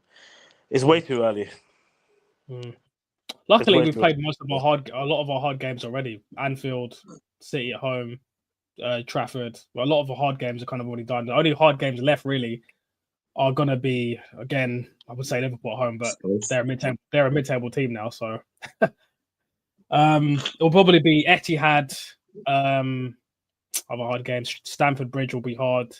I was gonna say St James's Park, but we've already Gabriel already. So yeah, we played a lot of the hard games already. I don't think we played anyone in the bottom. Have we played a newly promoted team yet? Oh yeah, we played Leeds as well. We've already beaten Leeds. I didn't know Saliba's got a knock, by the way. Yeah, he came off for half. He came off for half time. I did it in my fan cam after the game. And Calafiori's got a knock. The thing is, he sat on the bench. Usually he when someone's really injured, they go straight down the tunnel. But he sat on the bench with Saka and Ranieri, so it should just be like a little light knock. But he needs rest anyway. I don't want to see him on Wednesday. I want to see Mosquera and Hincapié. I want to see heavy rotation on Wednesday. But if it gets bad, then bring on the big boys because we would need to win. For me, ideally, League Cup and Champions League or League Cup and Premier League this season. It has to be either FA Cup and League Cup or Premier League and Champions League. But from this point where we are, it has to be Premier League and something else. It has to be. I know that I'd be very gassed with just the Premier League, but it has to be. I'm being greedy. Maybe I'm being a bit greedy. How greedy? But still, I need to, man. I need to dream big. I said to my mum, "You're not getting grandchildren until Arsenal win the effing title, mate." Because my son or daughter is not coming into this world as a Spurs fan, as a red Spurs fan, mate. No way. Can we also just mention have two kids, you can name one Thierry, one Dennis. Can we also one Thierry, one Henry? Just mention that dusty player that we were linked with, Liam Delap, and just Chelsea in general. Chelsea in general without Cole Palmer. Can we just all agree Chelsea are a one-man team? Oh yeah. I mean, for me, without Pen Palmer, without he's done. They're done. Without lukewarm Palmer, I don't really know what. Like, to be fair, Caicedo, boy, he's a baller, man. He is an absolute baller. Imagine if you lot could swap Odegaard for Palmer right now. I don't think I would. Not because I think that, like, I just feel like I think you would, bro. Come on. In our system. No, I would actually. What am I talking about? Come on, you would, man. Curtis, you would as well, wouldn't you? Yeah, we would, because Palmer's a beast. He can just score goals from like anywhere. He's crazy. And you know what I like about him? He doesn't mind having a shot or doing a risky move, taking players on, which is rare now. A lot of players would sort of be robots, pass it sideways, pass around, like as if they want to just pass it round into the ball and the net all the time. It's annoying. And one thing I like about Cole Palmer is that he shows up in big games as well. He doesn't hide him. Odegaard hides a lot in big games, man. He reminds me of like Odegaard lately has been reminding me of, especially last season. It reminds me of like towards the end of his career, Ozil just hiding. I was going to say the same thing. Yeah, bit of a luxury player. It used to annoy me so much when he used to hide in big games, man. But yeah, I think I would definitely swap. I would definitely swap him for Odegaard. I think. What's going on? Where's everybody gone? Sorry, I was just having internet issues. Okay. Yeah, no, I agree. Like we went into hiding, like Odegaard just there, but yeah. There you go. No, I agree. It's like it's a bit like Ozil towards the end. Like became a bit of a luxury player. The only thing his work rate I think is better than Ozil, like off the ball. But Ozil had that creativity, so you'd get away with it more. Yeah, I think that's the thing. I think Yeah, I think Odegaard, he's the type of player that likes to unlock defenses as well. Like, whereas Eze, like you said, he's kind of more mobile. He likes to run at players. He can link up with the striker and stuff like that, which is really nice. So it gives us a different, makes it more dynamic. So that's pretty good. But yeah, I would definitely take Cole Palmer over like all day long. I think a brilliant player. He's probably my favorite English player in the England squad. I'd say even over Saka. Saying this as an Arsenal fan, which is crazy. For me, it's Palmer and Saka, but just slightly Palmer, just because he's just he's fearless. He doesn't mind. He'll try to shoot from wherever. You know what? He's almost You know what? England. Can we, Just makes this. Curtis, you make a good point. I actually wanted to really get both of your opinions on what the first. Is it the World Cup or the Euros next summer? Which one is it? I think it's the Euros, right? No, next summer's the World Cup, bro. The World Cup. Okay, cool. So England, and where's the World Cup again? It's in Mexico and America, right? Like Mexico, Canada, USA. It's like North America. That's not really going to make much of a difference. In terms of this England first 11, because I'm trying to understand, obviously, a lot of these English players this year are going to, I don't think a lot of positions are cemented like they were in previous World Cups, previous tournaments, whatever. So I think a lot of positions are up for grabs. What is your England 11? And could we have a debate on what the England 11 should be? Because really and truly, I've been watching a couple of these England games in and out. I can't watch a full England game these days, but it's so boring. Given we have a World Cup, what do we think about our chances? What's our first 11 look like? Yeah, because I don't know what this first 11 looks like. Personally, first 11, I think. I don't even know. Like the back, I'm going to skip the back forward for now because I don't even know who's other than Lewis Skelly. I don't even know who would be in the back. Well, let's forward. try and go through the positions. The goalkeeper now. Who is the best English goalkeeper? Pickford, You could argue Nick Pope, but for England, it's got to be Pickford, man. Okay, I think we all agree Pickford. Yeah. Yeah. Right back. Who plays? Is it still Carl Walker? No, I don't think he can play. Whatever. Yeah. He ain't got the legs. So who? I mean, I'll put in. I don't even. I'm gonna have to chat GPT this shit because I don't even know who our right centre backs are anymore. But who is any contender? Who's it? Is it Reece James or something? What? Reece James. Yeah, that's it. Reece James. I can't believe I forgot about. Wait. What about Arnold? Where's he play? Reece. What Trent? What about Arnold? Where's he play again? Is he left back or right back? Yeah, where's he play? He'll play I think for England. I don't even know who's left back. Like for example, the last time England played, this was the starting 11. John Stones, Skelly, Ezra Konsa, and Jed Spence was the back four. Sorry, Jed Spence. Ezra Konsa, yeah. Wait. What position Jed Spence plays? Is he left back or right back? Jed Spence plays right back.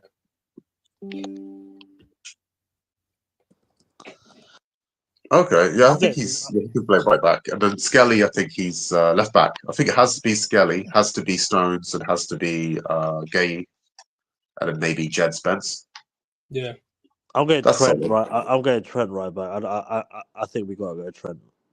Yeah, I mean, playing for Real Madrid's a big deal. I think it should. And I think we should be a bit more. Has Reece been playing? Because I know Trent hasn't been playing for Madrid. Somehow he's been dropped. I don't even know how. But is Reece James actually playing for Chelsea and staying fit? Yeah, he is actually, which is annoying. But hopefully he doesn't get injured. Well, I don't care if he gets injured really, but Okay, hopefully it doesn't. So we're going with Gay and Konsa centre back. I guess so. I mean, I'd probably go Gay and Stones, to be honest. Gay and Stones. Yeah. And Lewis Skelly on left back. Yeah, who's not even playing right now. No, he was playing for us before, was he not? He wasn't playing right for us. I think he's quite talented as well. Like he's no, but he's not playing right now. You know what I mean? Like he's not getting in the team. Yeah, but you got to look at the season as a whole. I think he'll get into the team again. Because I I'm reckon, looking at yeah. this. I'm looking at this defense for England, and I'm just thinking, yeah, that's not our best defense. I think it is. I mean, No, I think like in terms of like comparing it to previous teams. Like I think, oh, uh, I suppose like Kyle Walker in his prime is a lot better though, for sure. I think Trent, for example, I don't think he's had that much experience in the England shirt to be confidently like, yeah, that's my position. I think Gay is still finding his feet in centre back. I think Lewis. I think that. Yeah, I'm not sure. yeah, I mean, to be honest with you, I think that is our back four, but I think it's not. Obviously, you got Rice, Bellingham, right? I don't think we're gonna argue with that. Yeah, we're gonna need somebody defensive though to kind of partner with Rice. You've seen it in England, like when he struggles if you don't put him along someone defensive. I think he works well with Kobe Mainu, but for some reason I don't know, like Kobe Mainu is not fitted in at Man United, which I don't really get. Yeah, I don't think he fits into Amarin's system. I'm hearing rumors that he's going to go on loan to like Napoli or something. I'm just like, Yeah, and I think he's a good player, to be honest. I Yeah. think he's decent. Like I think, yeah, I think like you'd put. I'd like the idea of obviously putting like I think it would be either him or Conor Gallagher like playing alongside Rice. But I remember in the tournament, like Mainu looked better alongside Rice than Gallagher did. So I can't stand Conor Gallagher, man. yeah, I think he thrives in that Atletico team, but I don't know if he'd thrive with us, like with England. Like since he's moved to Atletico Madrid, like what's he done? What's he done? He's dusty, bro. He's the type of player that Simeone likes, I guess. He's just a very like workhorse kind of rough, aggressive type player. But yeah, I think maybe is would fit in better with Rice. But yeah, I feel like Rice, a bit like Partey, when Partey was at Arsenal, like Rice needs somebody like that, of that ilk, or like a Zubamendi now, just somebody that's going to be there with him. Because I know he's a box-to-box midfielder and you can play deeper because you think, oh, Bellingham's better at getting a goal, or Foden or whoever's going to be more attacking. But Rice doesn't want to be a defensive midfielder. He wants to be box-to-box. So you want to have somebody who's going to basically sit in, be defensive a little bit. We really got some trash DMs, man. Like outside of Declan Rice, it's Calvin Phillips, Adam Wharton, Tyler Morton. No, Adam Wharton's good. Wharton's good, actually. Yeah, Adam Wharton's good. He is good. I actually rate him. He's good. He's good. He's good. He's good, but he shouldn't be on the same pitch as Declan Rice. No, I mean, he's a young player. I think he's just got times on the side. But I think he'll be a good player. I think Adam Wharton actually might be a shout. Yeah, Adam Wharton, Palace is on the up. What So about that might not be Oliver a bad Skip? idea. Oliver Skip? Skip? Skip that. Skip that. Yeah, he needs to go. He needs to go in the skip, mate. Next to the bin Laden, mate. Curtis Jones or Madison in that CM position. Madison's got an ACL. You ain't seen him for a while, bro. Curtis Jones? I like Curtis Jones. I like Curtis Jones. I like Curtis Jones as well. Big fan of him. Yeah, he can play there. I think he's good. Okay, so we've got what? Curtis Jones, Declan, and then obviously you're going to have to play Bellingham. Does Foden get this team? That's the interesting one. No, because I think Foden doesn't really get into this team though. Because realistically, he can't really play in the mid. Can he play in the midfield? Can he play in the midfield? Well, no. Let's get the other two positions because we know Kane and Saka are playing, right? So really, it comes down to that center attacking mid and left wing. So in theory, you can play Cole Palmer and Phil Foden there. But do you think on current form they deserve to be in there? I don't. I'd put Palmer maybe, but like I think for England, Palmer's more effective than Foden, to be honest. Yeah, and I think Foden he's better, I think, in the middle than on the wing for like City, but he's not awful on the wing. Let me throw some suggestions out here. You got Anthony Gordon, you got Grealish, you got Bowen. The problem is Bowen plays on the same side as Saka, so. But Bowen plays for West Ham as well. That's another problem. Yeah. They're not really happy to play. West Ham are going down, mate. West Ham are going down. You don't think Grealish could make a research? I think that's why Grealish is turning up. I think he's looking at one of them positions, thinking, yeah, Yeah, Ooh, Grealish could. Grealish is doing good. Everton, I think. Yeah, I think Um, that's a space open with. Yeah, and I think again Cole Palmer, a bit like Foden, he wants. I think he's better in the middle in a 10 than on the wing. Like for me, anyway. Like I think, yeah, Grealish that's more his natural position, and I really feel like you should play players in a natural position, even though like even if they're a better player. But yeah, I prefer players playing in their preferred position. That happens a lot with England, where it's having sort of makeshift thing, playing players in different positions they're not used to. could we see a Rashford get in the team or not? Yeah, why not? And I think Rashford's Me, never been. for me, Might be a bad. I want to see that celebration, Rashe. I want to see Rashford starting on the left. For me, I like Anthony Gordon. I think he's a different player, but I just don't think his end product for me is not good enough. Although this season it's improved, I just don't think like for me. Let's be honest, yeah. If you're 25 yards out, yeah, and you've cut in, and the person's 25 yards out, who do you want to bang it from distance? Gordon or Rashford? Rashford all day. Rashford. Exactly. Yeah, no, Again, Rashford. Definitely. yeah. Again, I don't think Rashford was like the problem at Man United. I just feel like he just came at the wrong time, and he just was there under so many like false dawns. So like even Bruno Fernandes, like when he came to United, initially people were like, "Oh, this is the only good signing." Like post Ferguson, I think it's the same with Rashford. Like you know what I mean? He just came at the wrong era, really. And I think you need to just change and chop everything up, even if they weren't that bad. I think he's a good player. Put him in a functioning team like a Barcelona.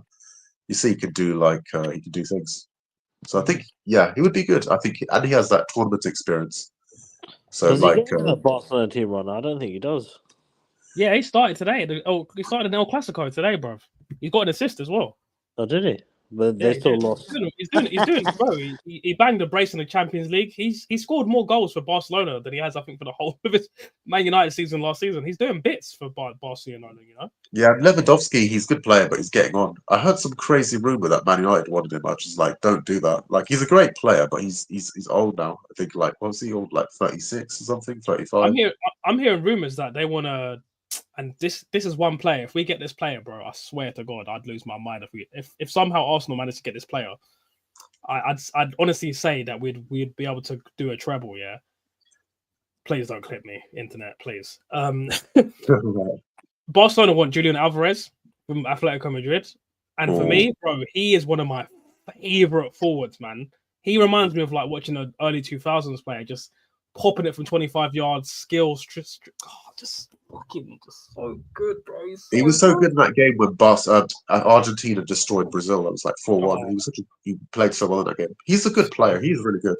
I feel like he's really unlucky when City, I think, moved him on, but that's because they have Haaland. And I feel like he's a more complete player than Haaland, but Haaland is a lot more better, prolific with goal scoring. He's just unreal, isn't it? Yeah. So I feel, it was a bit harsh, isn't it? Because I remember when they kind of shipped on Jesus, but Jesus just wasn't, didn't make the cut for that City team. Alvarez, I think, can, but it's just, Haaland. And they like to play with one striker. So, him going to Atletico was a good thing. But, I was hearing he was linked with Liverpool and Barcelona. But, he'd be great for us, actually. He would have been the perfect forward, I think, for us. Yeah. Oh, man, I'd love to have Alvarez, man. Could you imagine the triangles between him, Eze, and Saka? Boy. I always thought that Alvarez was, I never understood. I mean, I think City declined the moment they sold Alvarez, man. I never understood that. I just, as good as Mamouche is, you just did not need to sell Alvarez, But that's the problem with Haaland playing. You're never gonna get a teammate. So I get why you had to leave. I got a question for you, Sarge. Actually, would you swap Sesko for Mamouche right now? Problem is, I haven't seen enough of Sesko to be able to know. But I think that with Mbuena and Cunha playing, I'm all right having a striker that doesn't have to.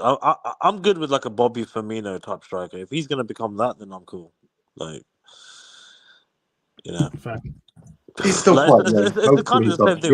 I think it's the kind of the same thing with Gokeres. I think we're having a laugh calling him Flopperez and all that, but I think honestly, It might just be the system that our teams play right now. We don't need to have a striker that bangs 20, 30 goals in. I don't know. Yeah, we don't. I think it's important to have a goal scorer for those Fulham West Ham games because those are the games that we lost last season. Ultimately, we didn't lose against any top six team last season. But I think those Who those scored for you lot today? Huh? Who scored for you lot today? Eze Eze. scored against Palace. Yeah, Oh, he scored against Palace. Oh no! yeah. Did he And celebrate? he celebrated as well. Yeah, Yeah, that's not wild. like it was a muted celebration. He done that and then like as the team was walking back to the center circle, he quickly done a little and then walked back. But, His little. Oh, come on, man. yeah. I was like, is that from? I was like, because I know this is from Naruto, but I was like, he does that one. So I was thinking, is that just like a Jesus cross or something? Because I know he's like a proper Christian, so I think that's what it is. Yeah, I think. Just quickly going back to that England team, I did want to kind of just make the point. I don't think any of these English players are on form right now. No, So they're in not. terms of Other my than predicted form, and to be honest with you, I think as good as Tuchel, obviously I rate Tuchel a lot. I do. I think he's one of the best managers. Not as an international manager. I think I don't think England have looked convincing at all since just we've look. had Tuchel. Anyone's an improvement on Southgate, in my opinion, because Southgate for me true. is the dustiest guy. Honestly, he made when he played Mount ahead of fucking Palmer. Oh man, like nothing made me hate him. Like, cause I never understood that. But I think honestly, with the way England are playing right now, and the players, and I'm not gonna go ahead and say England are gonna be one of the favourites for the World Cup. I don't think they are. No, like, I think for me, realistically, it's gonna either be depending on Musiala's fitness and stuff. I think it's gonna either be Germany or Spain. Germany, France. I'm gonna put France in there as well, and I'm gonna put Argentina in there. And as my dark horse, I'm going Ghana as well. Shout out to and the I'm putting Black I'm putting Portugal in there as well. I like Portugal. Oh, imagine if Ronaldo wins the World Cup, man. Yeah, I like that. Oh, that would break the internet, bro. That would break. Actually, you know, wait, sorry. I need to say this, guys, before I forget. What do you think would break the internet more? Yeah, Arsenal win the Champions League, Ronaldo win the World Cup. Nothing's bigger than Ronaldo. An African team winning the World Cup. Nah, nothing's bigger than Ronaldo winning the World Cup. You don't think so? I actually genuinely don't think it's fair to even put Ronaldo in there because just because Ronaldo for me is bigger than football. That's how big he is. Like he's just the biggest human on the planet. So yeah, I literally said to one of my friends the other day that like Ronaldo is literally bigger than the NBA, and he was like, "No, he's not." I was like, "No, he actually is. He actually is. Like he's bigger than the NBA." So if you take Ronaldo out of the argument, guy on Instagram or something. Honestly, I'm actually down. He is, 149 million followers or something. It's crazy. I'm actually down for like a Morocco to win the World Cup, man. I'm ready for that. That'd be funny. Yeah, imagine Hakimi. Yeah. And after that, he gets the World Cup trophy. He gives it to his mum. He says, "You keep this." I didn't win the World Cup, man. I won the World Cup, mate. It's Hakimi, man. Like the closest we ever came to like a true World Cup upset was like when Croatia got to not even a upset because when Croatia got to the final against France, they got battered. You know what I mean? So it's never like I always get excited when I see like a good international team do well. In terms of an African team, I mean, obviously Morocco did well, but I think it's going to be a while since we see that, man. I think Ghana looks strong this year, man. Out of all the African teams, I think Ghana. They got. Let's look at I know they've got. This guy always. This guy got kidnapped by the. Wow. Basically, I got a new mouse and it's got this like back button on the side of it. So every time I go back, it kicks me out of the studio, isn't it? Yeah, you were saying Ghana. Yeah, I'm just getting the squad up now. So they've got. What about Egypt? Because bro, Mamouche, Salah, if he gets his fullback. Is Amrabat? No, he's Moroccan. Yeah. Imagine if Trying to get Ivory into Coast and Pepe does well. That'd be funny. Oh, that'd be so funny. Yeah. So they've got Yeah, Pepe's back. players that So you guys know. They've got Thomas is it Anton Partey. Semenyo? They've got Christian Barr, Mohamed Kudus, Semenyo, Fatawu, and his name's only funny if you say it in a roadman voice. They've got a guy called Joseph Payne still. Wow, what name? Oh shit! Jordan Ayew, and they've got Anaki Williams as well. The one it's the guy Nico Williams' brother. Yeah, Nico Williams' brother. Yeah, because he plays for Spain, but the other one plays for Ghana, isn't it? It's a bit like when they had what's his name? Remember Kevin Prince Boateng, and then Jerome Boateng was playing for Germany. That was crazy. Yeah. Oh, they might have also Callum Hudson-Odoi if he makes the switch. And Eddie Nketiah as well. Oh, they should do that. I think they should go represent Ghana. That'd be good. Yeah, I agree because they ain't getting the England team. No, they're not. No, they're not getting that team. No chance. Definitely not the way Nottingham Forest was playing. He had a chance at Odoi, but not now. Yeah. That's his fault for not forcing a move out after the season he had last year. Someone like a Hudson-Odoi could have easily gone to play for Arsenal or Chelsea or United easily if he forced a move. Well, he came from Chelsea, innit? Yeah. I don't understand. I think a lot of these players are just happy to play football. They don't actually. I think a lot of these players are just happy to collect money, bro. You've got to think about even like a bang average like mid-table squad team player, or even a bench player could be on 50k a week. That's crazy money. Relegation player is gonna be like on more money than we're probably ever going to see. The amount of money is crazy. Exactly. Like you got to think about it like this, yeah. If I said to you right now, you can play for Man United, yeah, or you can play for Arsenal, but you're going to get 10k a week, or you can go and sit on the Bayern Munich bench, get a Champions League run, win the title every season. I'll give you 250k a week. Which one are you taking? More money. Because at the end of the day, like playing for my team would be crazy, yeah. But that's generational wealth, bro. That's £1 million a month. That's crazy money. And 10k a week is still a lot of money, but 40k versus £1 million. It's not even comparable. Like that's why people are angry at John Durant to going for Saudi. They were offering him 800k a week tax free. That's too much money to turn down, bro. Yeah, and he still must have hated it because he ended up going to Turkey or something. Yeah, because that's what a lot of them do. They go for one season or half a season, and they go on loan back to Europe just so they can get their money, bro. Because you got to think about it. He came from a poor village in Medellin in Colombia. Yeah, he had 13 siblings, bro. He's just lifted them out of everything. He's lifted his entire bloodline out of like destitute poverty, bro. Yeah, that's what like Oscar did when he left Chelsea. He was like to go to China. He said, like, I don't care about playing and living off my memories and win the World Cup. I want my family and everything to be secure. There you go. Oscar was on 600k a week, bro. He was on 600 bags a week. Yeah. That's a nice house in London every week he was buying, mate. But yeah, like it's kind of good. I think Saudi League is good for the Premier League in a way, but because they can auction off their players. Because before the Premier League clubs were too like rich, they could really sell their players to anyone because the wages are so high. So they had to sell them probably for terminate the contract in some cases. That's what like Arsenal did with Pepe. Like I think we just tore up his contract because he had another year left. So that's it. No one's going to buy you with the wages you're on. We're just going to tear up the contract and let you go to Trabzonspor or whatever. Yeah, same with Tommy Asu as well. But you know what's funny? Actually, it's funny that controversy dropped off because I was actually going to end the stream. I was actually going to end the stream now anyway. Any last words? Nah, just good stream. Keep up the good work, man. But good catch up. Rose to 200 subs. Good stream. See you again next week, guys. See you later. All right, man. Catch you later, mate. Bye. See you later, bro.